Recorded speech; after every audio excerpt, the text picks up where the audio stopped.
Baik, Assalamualaikum warahmatullahi wabarakatuh. Waalaikumsalam. Bismillahirrahmanirrahim. Wal 'aqibatu lil muttaqin wala 'udwana illa 'alal zalimin. Eh, Sobat Aif sekalian dan sahabat himpunan astronomi amatir Jakarta, Jakara, gitu dia nyebutnya kayak Jakara. Biasa aja sih. Selamat bergabung kembali di kegiatan yang luar biasa ini, di mana Q&A astronomi ini memang OIF UMSU itu menggandeng klub atau lembaga ataupun komunitas astronomi yang aktif ya, itu yang menjadi highlight kita. Tidak di mana kegiatan-kegiatan ini kita akan menjawab pertanyaan-pertanyaan, meski kadang-kadang tidak perlu juga yang ilmiah, pertanyaan-pertanyaan receh juga kalau dia ada nuansa edukasinya juga nggak ada masalah. Dan seperti Sobat Olive yang lihat sekalian, nanti bisa ditanya juga ini dengan Kak Mila. Siapa yang nggak kenal Kak Mila ya? Eh, nanti Banyak bisa yang nggak kenal. nanti bisa ditanya langsung dengan beliau. Hari ini kita akan membahas, hari ini kita akan menjawab pertanyaan-pertanyaan dari Sobat Olive ataupun Sobat HAAJ terkait pertanyaan yang sudah kita tema yang sudah kita lemparkan. Di insya Allah akan dijawab oleh kedua narasumber kita, dan seperti yang rekan-rekan ketahui bahwa ini merupakan kali kedua ya Kak Mila eh, berkegiatan dengan OIF Bungsu, tepatnya dalam segmen Q&A ini. Ya sangat beruntung sebenarnya OIF Bungsu bisa berkolaborasi dengan HAJ, terkhusus kepada Kak Mila yang sangat bersemangat dan sangat cerah. Baik, mungkin kita bisa menjawab pertanyaan demi pertanyaan. Eh, Kalau pertanyaan yang langsung ini kayak orang Al-Syam, yang lain-lain rekan-rekan, ada akan kawan-kawan dari HMJ Ilmu Falak IAIN Loksmawe. Silakan nanti ingin bertanya dari rekan-rekan yang lain. Ada juga ini Bang Kapten Putraga dari Labuan Batu Selatan, nanti bisa ditanya juga pertanyaannya. Oke. Eh, Pertanyaan yang pertama dari siapa ya? Ini presensi dulu ya dari Desni 99. Um, Kalau menurut kedua narasumber, apa media astronomi paling populer ya yang mungkin bisa dijadikan referensi? Eh, Mungkin bisa kita mulai dulu dari Kak Mila dulu. Kami persilakan. Ya, Assalamualaikum warahmatullahi wabarakatuh. Salam. Ya, selamat pagi rekan-rekan dari OIF UMSU. Sebelumnya mungkin tadi kan disinggung ya, siapa yang tak kenal Kamila, banyak sih. Nah, ya mungkin saya perkenalan dulu ya. Nama saya Mila dari Himpunan Astronomi Amatir Jakarta. Ya ini memang kali kedua ya ada di segmennya live Q&A-nya UMSU nih. Terima kasih sekali ya, nggak kapok ternyata ya mengundang dari kami dari HJ. Meskipun sebenarnya kalau saya secara keamatiran memang ada di Himpunan Astronomi Amatir Jakarta, tapi secara pekerjaan saya ada di Planetarium dan Observatorium Jakarta gitu. Jadi ini sekarang lagi di kantor, lagi di planetarium. Dan planetarium sendiri juga dengan OIF UMSU juga eh, sering ya mengadakan kegiatan gitu, apalagi dulu pas masih pandemi gitu kita bikin pengamatan bersama secara online tuh seru banget sih ya. Mungkin nanti di lain kesempatan kita bisa adakan kembali gitu. Ya, berkaitan dengan tema ya tentang media sosial, memang saya di HJ, sebenarnya di HJ-nya sendiri dari 2010 ya gitu. Jadi 2010 sudah 15 tahun nih, lamanya gitu mengenal HJ, dan di kepengurusan sih tapi baru dari 2017. Dan memang ketika ada di kepengurusan itu memang uh, saya sukanya di bidang media gitu, di media sosial, karena memang tertarik aja gitu sama hal-hal yang berkaitan sama media sosial. Nah, tadi pertanyaan yang pertama tentang ini ya, platform apa sih yang paling efektif gitu.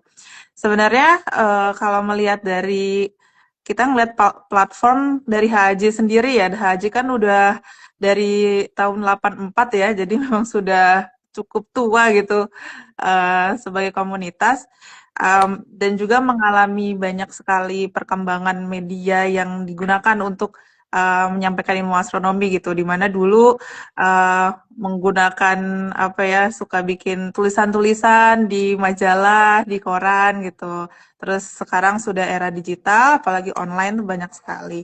Dan apalagi kalau zaman sekarang banyak banget ya platform-platform media sosial gitu. Kalau dilihat yang paling efektif sebenarnya tergantung dari tujuan kita tuh mau mengambil pasar yang seperti apa gitu. Kalau misalkan kita pengennya ya udah random aja, orang yang memang iseng pengen pengen tahu gitu, kita mau mencakup sebanyak-banyaknya, mungkin bisa ke platform yang algoritmanya tuh sangat agresif gitu ya, kayak TikTok gitu. Instagram juga lumayan ya gitu. Terus kalau misalkan kita memang pengennya uh, orang-orang yang lebih senior gitu, mungkin bisa di Facebook seperti itu. Jadi tergantung sih kita mau memasarkan informasi astronomi ini tuh nanti tuh mau di ranah yang seperti apa gitu sih kalau dari aku. Ya, baik. Terima kasih Kak Mila atas jawabannya. Kami persilakan kepada Kak Viva untuk barangkali ada tambahan dari Kak Viva. Kami persilakan. Oke, kalau hampir sama-sama ya dengan Kak Mira tadi, kita ke pertanyaan yang efektif ya, platform sosial media yang efektif. Eh, Kalau yang efektif, mungkin kalau dari pengalaman kita ya Instagram. Kenapa? Karena Gen Z kan banyak di Instagram ya Kak Mila. Terus Hmm, kalau menemukan akun yang resmi untuk sumber yang terpercaya lebih mudah kalau menurut saya di Instagram ya Kak Mila. iya, Nah, kalau untuk dari segi banyak penggunanya itu TikTok ya, bahkan hampir di semua kalangan itu menggunakan TikTok, baik dari nggak betul. hanya kalangan Gen Z aja, kalangan bahkan anak remaja, dewasa, bahkan sampai yang orang tua sekalipun sudah punya TikTok ya. Iya. Jadi mungkin itu efektif. Mungkin ada tambahan dari saya satu lagi itu YouTube. Nah, kalau Hmm. menurut saya itu cukup efektif ya. Kenapa saya bisa bilang gitu? Karena dari pengalaman saya menerima beberapa pengunjung ke OIF UMSO, itu Hmm. ketika mereka menanyakan sebuah gambar nih, misalnya gambar pengamatan atau benda langit atau gambar ISS gitu kan. Anak-anak sering, nggak hanya anak-anak tapi remaja dewasa juga sering bertanya, Kak itu yang diposting NASA mereka di pesawat ISS itu benar nggak ya kak gitu, mereka sering bertanya gitu. Terus Hmm. kalau saya bilang jadi karena saya yang bukan keluar ya mungkin kalian bisa lihat situs resminya gitu, saya bilang. Kalau TikTok kan lebih berpotensi banyak akun yang fake ya Kamila. Jadi Mhm. saya lebih ngarahkan ke YouTube karena saya udah beberapa kali lihat itu podcastnya NASA, bahkan mereka juga ada di channel YouTube-nya NASA, mereka live kak, live Hmm. ini ya gambar-gambar atau kegiatan-kegiatan aktivitas yang di pesawat ISS itu. Jadi dari situ saya arahkan ke mereka, di situ mereka jadi lebih percaya dan mereka lebih penasaran jadi. Jadi menurut saya itu Ya, Iya. sama dengan Kak Mila. terima kasih jawaban dari kedua narasumber kita yang luar biasa. Ingin menambahkan juga ya, efektivitas dari suatu platform itu kan juga tergantung dari konten yang mau kita bawa gitu. Kayak misalkan HAJ sendiri memang sampai dengan saat ini sangat aktifnya di Instagram karena memang konten-konten kreatornya banyak yang suka desain, suka foto gitu yang tuh gampang di-share di Instagram gitu. Kita juga pernah nyoba ke YouTube, tapi YouTube harus bikin video dan untuk video editing terkendala SDM gitu untuk bisa rajin di situ. Jadi juga tergantung dari konten yang kita bawa juga termasuk Ya, sih. dan itu tadi yang disampaikan Kak Mila juga tergantung segmentasi pengkategorian usia ya, karena memang media sosial itu masing-masing sendiri punya base umur penggunanya ya kan. Kalau mau yang dia Gen Z rata-rata pasti di TikTok lah, pastilah itu ya. Ya, terima kasih kedua narasumber kita. Kita tadi sudah memanaskan suasana dengan menjawab pertanyaan tentang eh, apa namanya pilihan media sosial yang populer. Kita sekarang sudah beralih ke sedikit lebih teknis dari pertanyaan dari Kak Nilam, Nur Nilam SP. pertanyaannya, izin bertanya Kak, apa ada tips dan trik dari OIF UMSU dan HAJ dalam mempopulerkan astronomi melalui sosial media? Ya, tadi sudah dari Kak Nila dulu, Kak Mila dulu, sekarang Kak Pipa duluan, nanti baru Kak Mila. Ya. Baik, terima kasih. Pertanyaan dari Nur Nilam ya, tips and trick yang dapat dipakai ya atau di OIF UMSU untuk mempopulerkan astronomi itu melalui media sosial. Salah satunya pertama itu konten yang bersifat visual, yang dia bersifat edukatif dan informatif ya Kamila. Contohnya itu kalau misalnya kegiatan observasi, gitu kan, kegiatan pengamatan. Nah kita juga buat konten yang menjelaskan secara ringkas tapi lebih dalam apa itu benda langit itu, gitu kan, seperti fenomena gerhana bulan gitu, kenapa bisa terjadi, itu kita melalui konten-konten itu. Terus kita kalau dari sosial media, sebenarnya kalau offline juga ada tips and triknya, tapi ini kita khusus ke sosial media yang online, itu dengan kegiatan kolaboratif. Salah satunya seperti ini, kita kolaboratif dengan komunitas-komunitas astronomi lainnya, gitu, melalui live Q&A. Baru untuk tips, untuk triknya, mungkin kalau untuk membuat konten, mungkin kita bisa lebih dengan konsisten. Ya, karena kalau kita membuat atau mengunggah konten secara rutin atau terjadwal, mungkin komunitas atau penggemar astronomi mereka lebih semangat atau lebih tertarik untuk belajar, gitu kan. Terus mungkin dengan lebih ke interaksi dengan audiens, walaupun secara online ya Kamila, kita bisa membuka seperti ini live Q&A, kita bisa langsung berinteraksi dengan para penggemar astronomi, kita bisa membuka polling atau tanya jawab di Instagram. Nah, trik selanjutnya bisa dengan kolaborasi dan komunitas itu tadi. Baru penyajian menarik, menggunakan hashtag yang tepat dan sesuai. Nah, itu dari saya. Ya, baik. Sebentar Kak Mila, saya izin menyapa ini. Selamat bergabung abang-abang dari OAIL, ada juga Bang Sugeng dari BMKG ini, BMKG Sumatera Utara ya, Kota Medan. Dari IAIN Lok Sumawe Ilmu Falak juga selamat bergabung. Kami terima kasih sudah bergabung ke dalam kegiatan ini. Memang magnet dari Kak Mila ini luar biasa ya, tertarik banyak. Dipersilakan nanti kalau ingin bertanya, juga izin Bang Sugeng dan lain-lain kawan-kawan yang nggak bisa disebut satu persatu ya. Oke, kita beralih ke narasumber yang kedua, kepada Kamila, dipersilakan. Iya, untuk kalau dari saya sedikit menambahkan tadi yang sudah disampaikan oleh Afifah ya, memang dari konten yang menarik tuh pasti gitu, kita membuat visualisasi yang kita di tim media HAJ itu juga sambil belajar gitu gimana sih cara membuat konten, apalagi kita kan lebih fokus ke infografis gitu ya, gimana yang mudah gitu dicerna oleh masyarakat. Dan yang terpenting juga supaya gimana triknya gitu supaya konten itu menjadi menarik. Biasanya kita berangkat di isu yang lagi banyak diperbincangkan atau yang lagi viral gitu, kayak misalkan mau terjadi hujan meteor gitu kan, orang-orang biasanya tertarik ya hujan meteor gitu. Nah itu biasanya kita angkat menjadi konten berbentuk infografis seperti itu.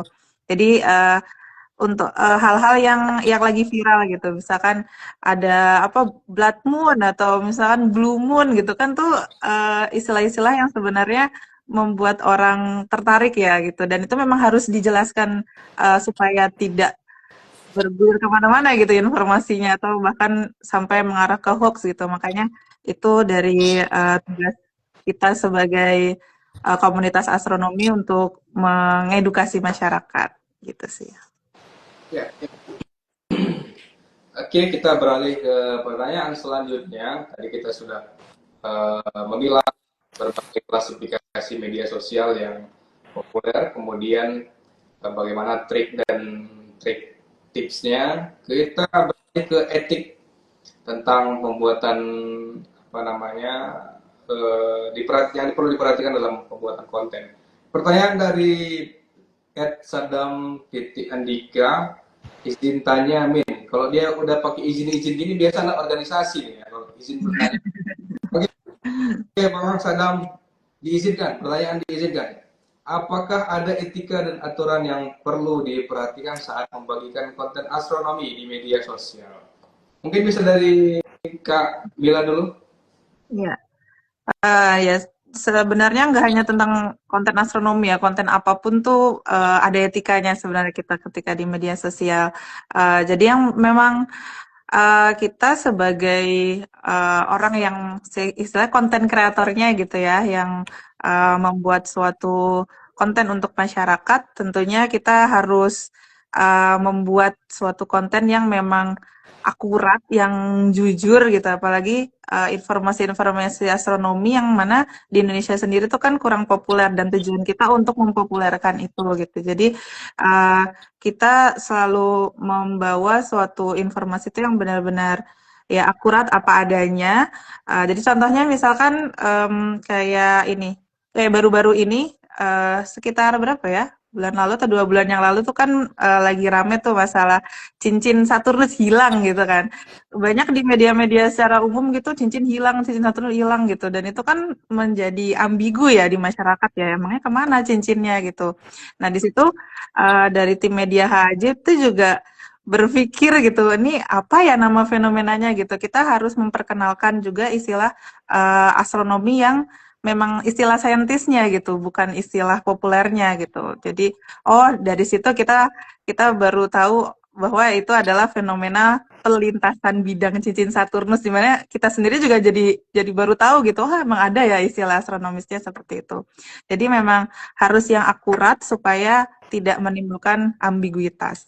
Terus yang kedua juga harus tadi jujur dan apa adanya gitu. Banyak konten-konten astronomi yang akhirnya berujung hoax di mana tuh sebenarnya tuh masih hipotesa atau masih suatu bentuk penelitian awal gitulah, bukan. Jadi misalkan kemungkinan ditemukan planet di bintang mana gitu. Itu kan sebenarnya tuh kayak belum benar-benar ada gitu, tapi kebanyakan di media-media umum seolah-olah tuh sudah pasti gitu. Jadi hal-hal itu sih. Dan yang terakhir pastinya kalau kita memang konsisten selalu memberikan sumber gitu, entah itu sumber gambar yang kita gunakan dan juga sumber informasinya nih dari mana sih gitu. Dari apakah itu memang dari NASA atau dari yang jelas pastinya dari website-website yang resmi gitu, sumber-sumber yang resmi. Ya, baik. Mungkin ada tambahan dari Kak Pipa, kami persilakan. Kalau dari saya sama ya, seperti Kamila tadi, pertama harus dari sumber yang terpercaya ya, apalagi kalau kita nge-share foto misalnya dari NASA, kita bisa mungkin menaruh sumbernya dari mana, terus jujur dan apa adanya ya, kita hindari yang namanya hoax ya. Mungkin kalau tambahannya sama juga sih dengan Kak Mila, mungkin dengan menggunakan bahasa yang lebih apa ya, lebih sopan ya, profesional dan mudah dipahami. Ya. Baik. Selamat bergabung juga pada rekan-rekan para pegiat dan pecinta partisipan dari astronomi, tetap semangat terus. Ada juga ini dari Bang Astro Haris ya, namanya udah sangat astronomis ini, Astro Haris. Monggo silakan kalau ada pertanyaan nanti insya Allah kita jawab nanti. Ya, terkait dengan yang disampaikan oleh kedua narasumber tadi memang terkait etik ya. Memang itulah tantangan kita sebagai lembaga pendidikan atau orang-orang yang tanggung jawab orang terdidik lah bisa dibilang, kalau kata siapa ya, Mas Deddy Mulyadi, bagus Mulyadi, tanggung jawab orang terdidik itu. Jadi kita memproduksi konten itu nggak seperti entertain, nggak joget-joget kemudian yang apa-apa gitu, kita nggak pakai gimmick-gimmick yang murni entertain ya, kita yang seperti disampaikan Kak Mila tadi, jujur, kemudian menyampaikan fakta, kemudian tapi mungkin yang bisa disempurnakan itu tentang apa ya, cara menyampaikan bagaimana semudah mungkin dapat diterima masyarakat, yang begitu gitulah, lebih teknis ya. Baik, kita beralih ke pertanyaan selanjutnya. Tadi kita sudah masuk ke etik ya, ini luar biasa ini pertanyaan-pertanyaan ini Kak Bella. Kita ini sekarang beralih lagi ke penelitian ini. Jadi ada pertanyaan dari eh,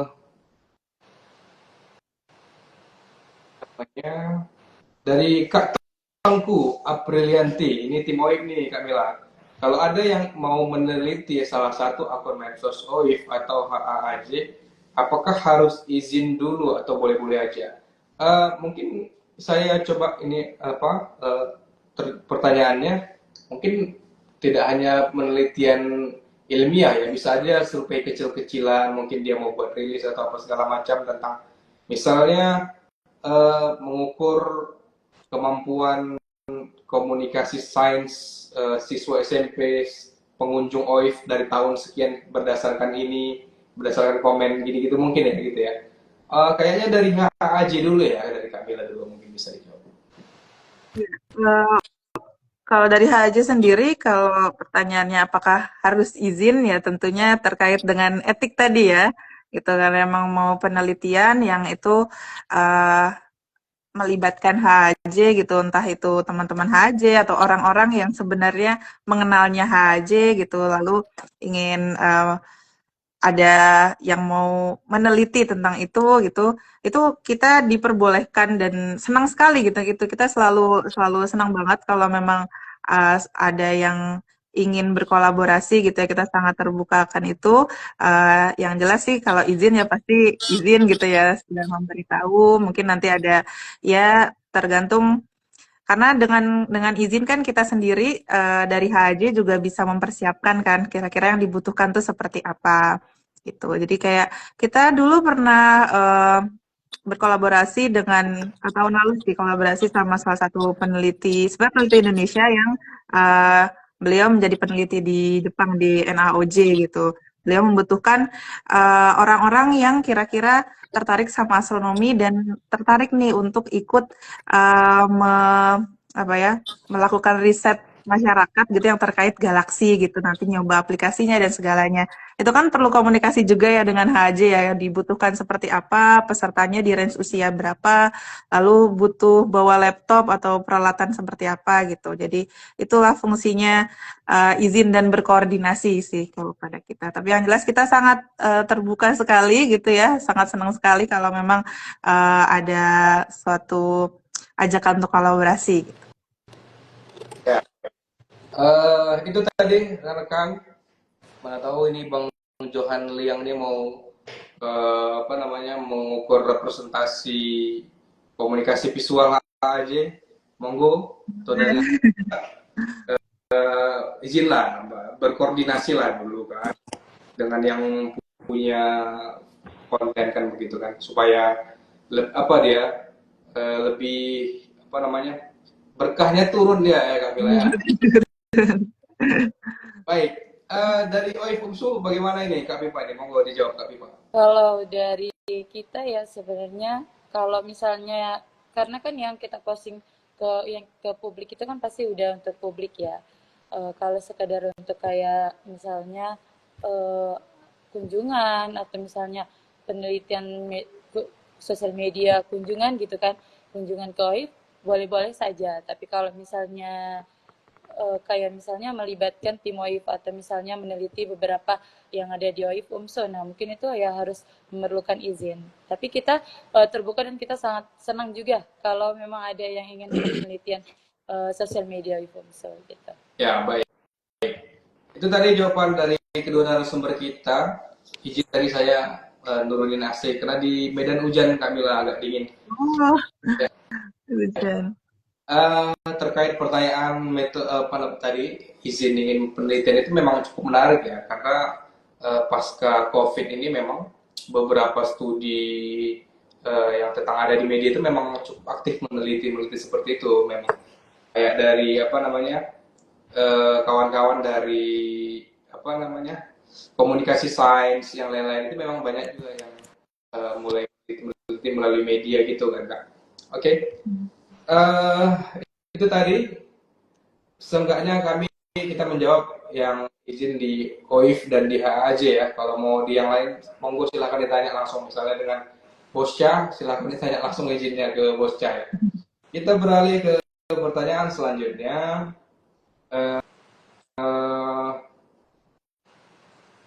Tadi sudah etik, sudah tip dan trik, kemudian juga sudah eh, apa namanya etika. Kita beralih ke pemikiran sekarang ya.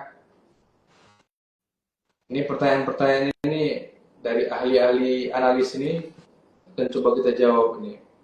Ya memang beberapa memang tidak jauh-jauh dari keresahan tentang bumi datar ini Kak Mila. Ya, populer karena temanya kita kan mempopulerkan astronomi di media sosial. Setelah populer, bagaimanapun astronomi, bagaimanalah kita bisa menghilangkan pemahaman bumi datar ini, wok karena kalau di Indo banyak sekali yang halu mengenai ini. Uh, kita jawab dulu dari ahli analis ini dulu dari Kak Mila, kami persilakan. Tadi gimana? Agak putus tadi. Pertanyaannya, Menjawab ya? Ya, bagaimana menghilangkan pemahaman bumi datar ini? Astronomi itu sudah populer lah kan ya, sudah banyak yang digaungkan di masyarakat. Ini gimana menghilangkan ini? Yang katanya kalau dia preferensinya penganut flat earth yang di luar negeri itu masih mengilmiahkan seilmiah mungkin kan. Tapi kalau di Indo kan banyak yang halu. Bahkan beberapa ada yang pakai term-term kitab suci begitu-gitu Kak Mil. Iya.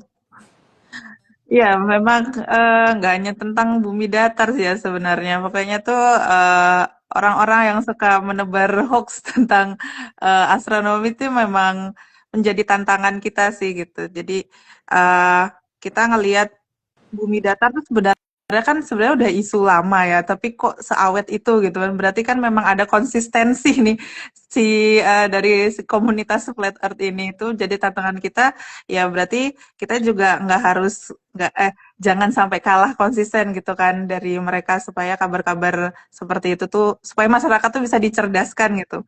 Karena sebenarnya flat earth sendiri sebenarnya aja sendiri sudah pernah sih tahun 2000 berapa ya? 17 atau 18 gitu kita bikin pertemuan dan kita mengundang komunitas flat earth sendiri gitu ke khusus membahas tentang itu. Dan kami menemukan bahwa ya itu udah suatu jadi keyakinan. Sebenarnya keyakinan kan tiap orang punya keyakinan gitu ya. Jadi sekarang tergantung kita menghadapi orang yang seperti apa. Kalau memang mereka mencari kebenaran tentang bagaimana bentuk bumi gitu, ya kita jelaskan gitu. Tapi kalau mereka mencari pembenaran gitu, mau kita jelaskan sampai berbusa pun juga ya karena itu udah jadi keyakinan kayak agama gitu ya. Jadi keyakinannya mereka gitu. Yang jelas kita ya udahlah yang kayak gitu yang memang dia mau konsisten ada di kegelapan ya udah terserah mereka tuh di pilihannya mereka. Yang jelas kita kalau misalkan menemukan konten seperti itu kita luruskan gitu bisa misalkan nemu konten gitu di Instagram ya kita kasih komen yang sebenarnya tuh seperti apa dan itu juga memacu kita ya untuk memberikan konten-konten yang memang sesuai dengan fakta gitu. Tapi yang jelas yaitu ya udahlah sasaran kita tuh untuk orang-orang yang mau mencari kebenaran aja gitu. Kalau yang udah konsisten mau di kegelapan terserah. Itu sih. Ya, sudah sangat jelas sebenarnya dari Kak Mila, sudah sangat jelas dari jawabannya. Mungkin ada tambahan lagi dari Kak Pipa, kami persilakan. Menyambung dari yang Kak Mila sebenarnya ini ya. Ya sebenarnya kalau udah yang konsisten sama pemahaman itu ya memang nggak bisa kita paksakan ya Kak Mila. Tapi kalau dari yang bertanya langsung mungkin ya, mungkin mereka mencari kebenaran mana yang benar bumi bulat atau bumi datar. Kita nggak bisa menjawab mungkin ya Kak Mila mana yang benar ya. Tapi kita bisa mungkin dengan memberikan bukti-bukti yang sederhana yang kita hadapi sehari-hari ya. Misalnya kalau mungkin kita bisa bilang, nah coba lihat fenomena gerhana bulan. Nah itu kan bayangan bumi jatuh ke bulan ya, coba lihat bayangannya itu bentuknya seperti apa, melengkung. Nah sedangkan benda-benda yang menghasilkan bayangan melengkung itu benda yang berbentuk bulat gitu. Kalau untuk anak-anak mungkin ke seperti itu ya Kak Mila. Atau misalnya lihat kapal yang berlayar gitu. Lihat ketika dia semakin jauh, dia kelihatan semakin tenggelam gitu kan. Nah itu menunjukkan juga bahwa bumi itu bulat. Dan mungkin masih banyak lagi seperti bayangan bidang tegak yang panjang bidangnya sama, tapi bayangannya bisa beda nih panjangnya di lokasi yang berbeda gitu. Itu saja. Karena memang dalam kasus ini kita memang bisa memberikan argumen sesuai dengan fenomena yang bisa dilihat di bumi kan. Kita nggak bisa di mana, bisa kan kayak mana buktinya gitu ya. Masa kita ajak keluar angkasa nggak mungkin gitu. Jadi memang dari kita ajak untuk berpikir kritis Iya. dari fenomena-fenomena yang bisa kita lihat di bumi, benar sih. Ya, walaupun ada beberapa sekarang wahana yang bisa membawa ke antariksa, tapi saya yakin bukan bermaksud apa-apa, banyak yang tetap nggak mau itu Kamila, walaupun sudah ya memang biayanya besar ya, biaya sendiri kan gitu kan.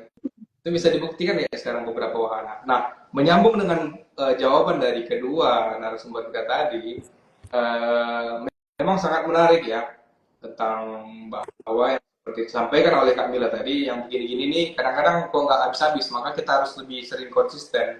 Nah, kalau kita ingat dulu sekitar 130 tahun sebelum Masehi, itu di masa Romawi kuno, ketika pertama kali info media itu ada, Akta Diurna namanya, pertama kali itu ada dan ditaruh di masyarakat.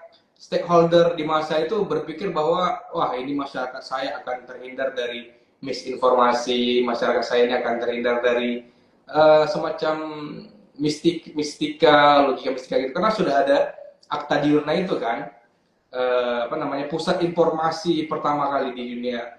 Dan hari ini perkembangannya sangat luar biasa, dan apa yang disampaikan oleh leluhur itu tadi, leluhur kita tadi itu, bahwa ya ternyata sampai di zaman seperti ini sekalipun yang sangat luar biasa penyebaran informasinya, hoax itu tetap ada kan gitu kan, dan mistis itu juga tetap ada dan bakal tetap ada sampai kapanpun. Jadi seperti yang disampaikan oleh narasumber kita tadi, yang begitu biarlah, tugas kita hanya kita meluruskan sesuai dengan sebagaimana mestinya, menghindari amukan-amukan mereka, karena kalau sudah sampai tahap yakin ya Kak Mil, susah kita kan.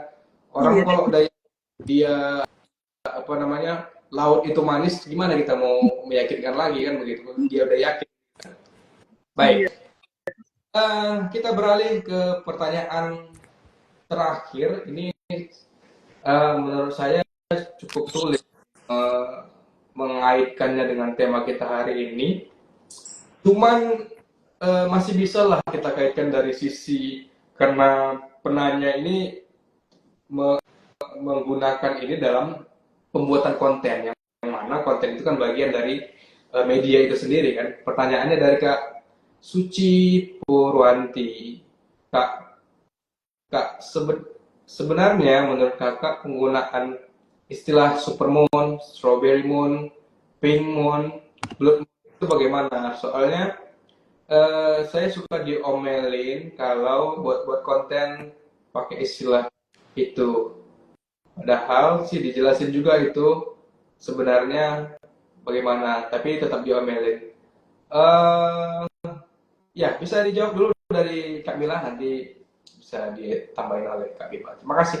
Silakan Kak Mila. Penggunaan istilah-istilah populer ya, jadi kayak strawberry moon gitu. Tapi sebelumnya aku sendiri masih belum paham tadi maksudnya diomelin tuh kenapa diomelin gitu ya, maksudnya dalam hal apa gitu. Tapi yang jelas penggunaan istilah populer sih untuk konten-konten kita gitu juga nggak dipermasalahkan ya, dan menurut saya juga tidak masalah. Itu bahkan bisa menjadi daya tarik orang gitu. Maksudnya apa gitu kan, pink moon gitu. Apakah bulannya menjadi warna pink gitu? Tapi mungkin satu hal yang perlu ditekankan di sini memang harus dijelaskan gitu. Maksudnya apa?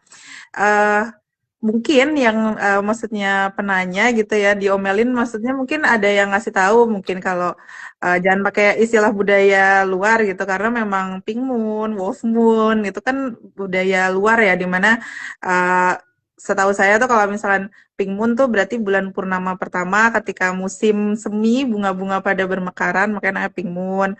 Wolf moon tuh berarti bulan purnama pertama ketika menjelang musim dingin, terus para serigala melonglong gitu.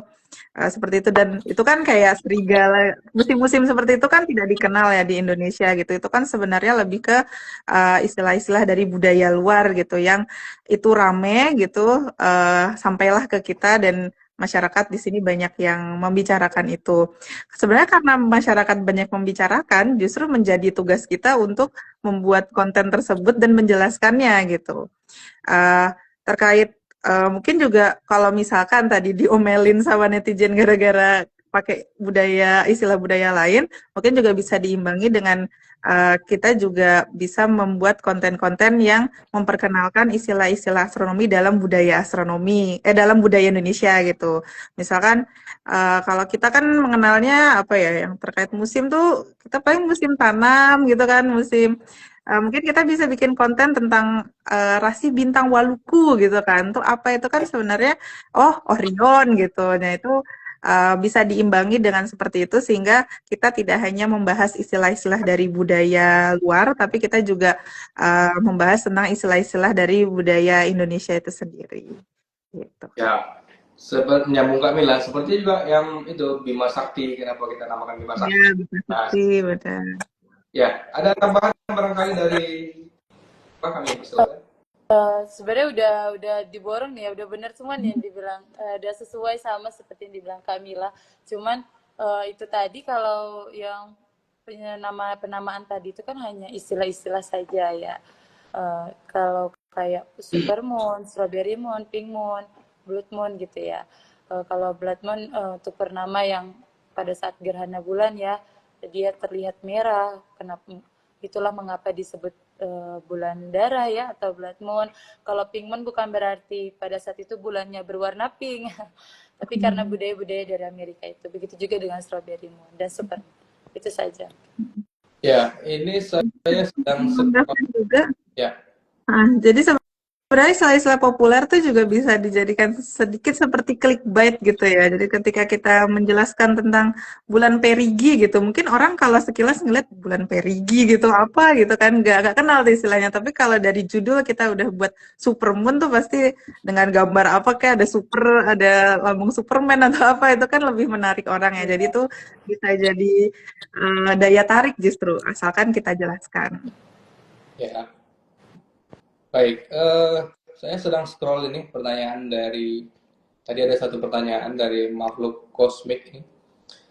Banyak yang bergabung tapi nampaknya banyak yang pendengar budiman aja ya ini. Kami persilakan kalau ingin bertanya, ini sambil kita menjawab pertanyaan dari makhluk kosmik. Pertanyaan adalah masyarakat dominan masih lebih percaya tentang teori konspirasi khususnya yang dikaitkan dengan astronomi, sehingga astronomi itu sendiri menjadi tidak populer di kalangan masyarakat yang dominan menganut pemahaman konservatif lah kita bilang ya. Kalau animisme dan dinamisme itu kan udah parah kali gitu. Nah, pertanyaan dari saya, apa langkah mungkin menurut dari kedua narasumber ini strategi yang tepat mempertahankan astronomi ini, baik dari HAJ atau mungkin dari OIF UMSU? Ya, kami persilakan dulu dari Kak Mila, nanti ditambahin oleh Kak Pipa. Kami persilakan. Ya, memang yang banyak tersebar di masyarakat hal-hal yang terkait dengan konspirasi gitu ya. Ya, yang paling populer kayak bener nggak sih ada manusia tuh pernah mendarat di bulan gitu. Ya, itu menjadi tugas kita supaya hal-hal yang hanya bersifat konspirasi seperti itu memang kita luruskan. Sebenarnya sama halnya juga dengan berita-berita yang yaitu tadi yang ambigu atau berita yang mengarah ke hoax, itu tugas kita untuk meluruskan seperti itu. Ya memang untuk sebenarnya yang jadi permasalahan di masyarakat kita tuh kalau saya melihatnya ke daya literasinya sih gitu. Sebenarnya seandainya literasi orang-orang itu tinggi gitu ya, itu pasti nggak akan cepat gitu termakan oleh isu-isu yang seperti itu gitu. Sehingga ketika memang itu hanya menjadi clickbait gitu ya, cuman sekedar clickbait, tapi bisa dibaca tuh sebenarnya penjelasannya seperti apa. Nah, yang sekarang banyak itu kan kayak judulnya ngambil dari hal-hal yang konspiratif, tapi penjelasannya tidak dibaca gitu. Akhirnya yang berkembang, yang bergulir di masyarakat justru yang konspiratifnya itu bukan fakta yang sebenarnya. Jadi memang yang perlu ditingkatkan sih gimana literasinya gitu, dan itu juga menjadi tantangan buat kita untuk membuat konten-konten gimana secara singkat orang bisa mendapatkan informasi yang benar gitu kan. Jadi nggak harus baca yang benar-benar baca banget, tapi secara singkat udah tahu nih outline-nya seperti apa. Kalau mau baca selengkapnya biasanya kita arahkan ke website gitu. Tapi secara infografis gitu kita buat sesederhana mungkin sehingga yang istilahnya yang agak malas baca tuh nggak inilah nggak malas-malas banget gitu, masih bisa dapat informasinya. Ya diharapkan sih dengan kita mempopulerkan astronomi itu bisa jadi pintu buat kita bisa mengajak lebih banyak orang untuk gemar untuk membaca lebih detail gitu dan kritis tentang apa yang dibaca, nggak hanya sekedar percaya aja. Ya, atau seenggaknya kalau sangat malas nih untuk membaca ya dengar-dengar podcast lah sebenarnya. Ya. Jangan kapan terbolak-balik hatinya jadi rajin baca. Ya cobalah dengar podcast tentang sains, tentang astronomi. Jadi mungkin bisa sedikit lebih tercerahkan. Jadi kita berupaya lah bagaimana memang tingkat literasi di negara kita ini mulai meningkat lah ya. Oke, mungkin ada tambahan dari Kak Makromatul Afifah, kami persilakan. Kalau dari saya ya itu tadi ya, langkah strateginya ya kita dengan kalau literasi mungkin masih minim ya yang mau membaca mungkin sampai habis, mungkin hanya lihat dari judul-judulnya yang menarik gitu ya. Kalau langkah strateginya mungkin bisa dengan melihat podcast atau bahkan dengan kegiatan kita saat ini gitu kan. Nah, dari situ mungkin bisa mengatasi yang kayak gitu ya. Tapi kalau mengatasi yang menganut paham animisme, nah itu kayaknya dinamisme agak susah juga ya. Kamilah kalau yang kayak gitu. Tapi kalau yang sekedar untuk mencari tahu gitu kan, atau mencari kebenaran, mungkin bisa dengan melihat podcast-podcast atau melihat informasi dari sumber resmi yang lebih terpercaya gitu ya. Mungkin itu saja. Ya, baik. Itu tadi sudah kita jawab semua pertanyaan dari netizen sekalian, baik itu dari followersnya Oif Umsu, maupun itu dari HAJ, maupun itu dari followers pribadinya Kak Pipa, maupun juga dari followers pribadinya Kak Mila. Itu sudah kita jawab dari pertanyaan demi pertanyaan. Dan kita sepertinya sudah kehabisan pertanyaan. Jadi nanti insya Allah next lagi kapan-kapan kita buat lagi Q&A lagi dengan HAJ. Dan yang lainnya tunggu karena kegiatan ini memang setiap bulan kita laksanakan. Kami mengucapkan terima kasih kepada kedua narasumber, kepada Kak Mila yang sudah meluangkan waktu, dan yang sudah kedua kali mau berkolaborasi dengan Oif Umsu. Terima kasih banyak juga kepada Pak. Mungkin itu saja kita cukupkan. Atau ada closing statement dari masing-masing narasumber, kami persilakan. Dari Kak Mila dulu. Oke. Ya, tentunya terima kasih kembali buat Oif Umsul yang sudah mengajak kolaborasi HJ dan juga saya pribadi ya. Yang jelas untuk berkaitan dengan topik hari ini tentang platform media sosial, memang itu menjadi suatu cara yang paling mudah gitu kita untuk mempopulerkan astronomi, karena memang orang zaman sekarang gitu ya, kita tuh dengan media sosial tuh sangat-sangat dekat gitu, bahkan lebih dekat dari apa ya, kayak makannya 3 kali sehari, tapi kalau scroll media sosial kan bisa sehari bisa berkali-kali gitu kan. Nah itu jadi memang kita untuk menyebarkan suatu topik itu memang paling mudah sekarang di media sosial, dan itu menjadi peluang sekaligus juga tantangan, karena memang tidak hanya orang-orang yang berniat baik yang mau repot-repot membuat konten untuk masyarakat, tapi juga orang yang berniat jahat pun juga punya waktu yang juga tinggi gitu ya untuk menyebarkan berita-berita bohong gitu. Jadi ini anggaplah ini menjadi peluang sekaligus tantangan. Dan semangat buat kita semua, karena memang astronomi belum begitu populer ya di Indonesia. Semoga dari langkah-langkah kecil kita ini bisa menjadikan ilmu astronomi dan ilmu pengetahuan lebih lebih umum dan menjadi populer di Indonesia. Itu aja. Ya, baik. Mungkin ada dari Kak Pipa closing statement. Kalau dari saya, mungkin yang pertama makasih ya Kamila, terima kasih banyak sudah meluangkan waktunya, udah banyak memberikan pencerahan ya sama sobat-sobat Astro. Kalau untuk sobat semuanya, baik dari followers OIF maupun HAJ, ataupun dari followers lainnya, mungkin kalau untuk yang namanya mempopulerkan astronomi, kalau dari atau untuk apa namanya ya, mengambil konten-konten dari astronomi lainnya, mungkin harus dipastikan dulu ya sumber terpercayanya, ya kan Kamila. Mungkin harus lebih pandai menimbang-menimbang lagi mana informasi yang benar atau tidak. Itu saja sih kalau dari saya. Ya, baik. Itu saja, Sobat Web sekalian.